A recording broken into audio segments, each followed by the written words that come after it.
코로나19 시대에 미국에서는 디지털 헬스케어 분야의 스타트업으로 투자금이 몰리고 있습니다. 이번 2020년 상반기의 벤처 펀딩 동향에 대한 락헬스의 레포트가 나왔는데요. 락헬스는 디지털 헬스케어 분야의 전문 투자사이자 시장에 대한 인사이트 있는 레포트를 내어놓기로도 유명한데요. 저희 DHP를 만들 때에도 이 락헬스의 벤치마킹을 많이 했죠. 특히 분기별, 반기별, 그리고 연도별 미국 시장에서의 벤처 펀딩 레포트를 매번 내어놓고 있습니다. 결과가 놀라운데요. 1분기에 코로나19 팬데믹이 발생한 이후로 시장이 매우 불확실하며 투자가 위축될 것이라고 모두가 예측을 했습니다. 하지만 결과는 완전 반대로 역사상 최대 규모의 투자가 집행되었습니다. 사실 2020년 1분기는 3 빌리언 달러의 투자가 집행되면서 시작이 아주 좋았습니다. 하지만 3월 이후로 코로나19 사태가 커지면서 시장이 안개 속으로 혹은 아주 암울한 상황으로 돌입했는데요.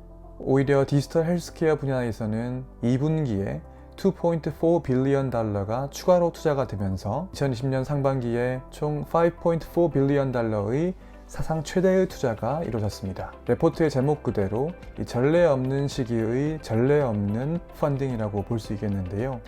코로나19로 인해서 다른 분야는 불확실성이 더 심해지고 경기 침체에 대한 우려가 더 커지고 있는 반면 헬스케어 분야에서는 소위 기술 기반의 헬스케어에 대한 요구가 더욱 커지고 있다고 해석하고 있습니다. 특히 상반기에는 온디맨드, 그러니까 원격 진료 회사나 원격 환자 모니터링 회사가 큰 주목을 받았습니다. 여기에는 코로나로 인한 CMS, HHS, 히파 등의 규제 완화가 큰 역할을 하기도 했습니다. 예를 들어서 디지털 약국인 알토파마시는 시리즈 D 펀딩으로 250밀리언 달러를 투자받았고 시장 2위권의 원격 진료 회사인 암웰은 194밀리언 달러의 메가딜의 주인공이 되었습니다. 흥미롭게도 정신건강에 대한 디지털 헬스케어 회사 역시 큰 주목을 받았습니다. 조사에 따르면 코로나 때문에 불안, 우울감을 보이는 미국의 인구는 1억 명 정도로 추산이 되고 있고 최근 자마에 발표된 바에 따르면 성인 중에 13.6%가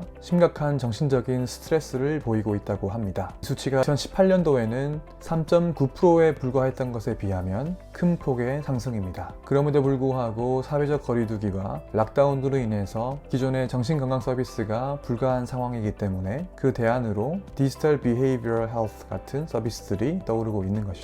구글 검색어의 추이를 보아도 지난 몇 년 동안 꾸준하게 상승해오던 Mental Health Services Near Me 키워드는 코로나 이후 감소한 반면 오히려 Virtual Mental Health의 검색은 코로나 이후에 급격하게 상승했다고 지적하고 있습니다.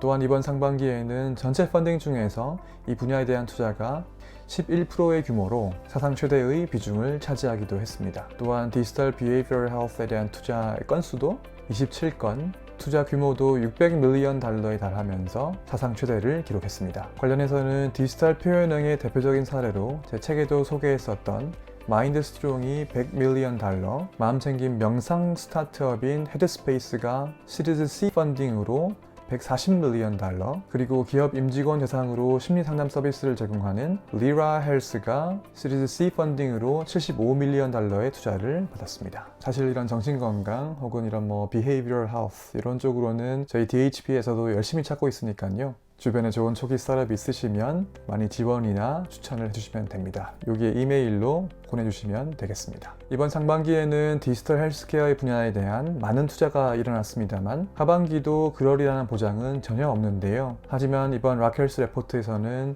상반기와 같이 하반기에도 소비자, 투자자들이 경기 침체의 상쇄 효과를 노리고서 디지털 헬스케어에 가지는 관심이 계속되지 않을지 조심스럽게 예측을 하고 있습니다.